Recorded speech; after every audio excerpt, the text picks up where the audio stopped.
Comment l'agir? La souffrance, sous toutes ses formes, fait aussi partie de l'existence humaine. Elle découle d'une part de notre finitude et de l'autre, de la somme de fautes qui, au cours de l'histoire, s'est accumulée et qui encore aujourd'hui grandit sans cesse. Il faut certainement faire tout ce qui est possible pour atténuer la souffrance. Empêcher, dans la mesure où cela est possible, la souffrance des innocents, calmer les douleurs, aider à surmonter les souffrances psychiques.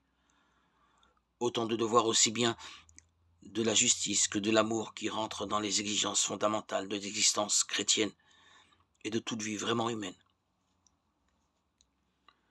Dans la lutte contre la douleur physique, on a réussi à faire de grands progrès.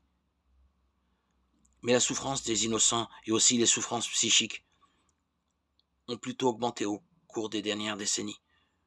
Oui, nous devons tout faire pour surmonter la souffrance, mais l'éliminer complètement du monde n'est pas dans nos possibilités humaines, simplement parce que nous ne pouvons pas nous extraire de notre finitude, et parce qu'aucun de nous n'est en mesure d'éliminer le pouvoir du mal, de la faute, qui, nous le voyons, est continuellement source de souffrance.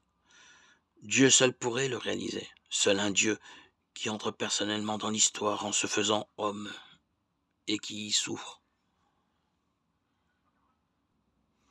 Le Christ a pris nos souffrances, il a porté nos maladies.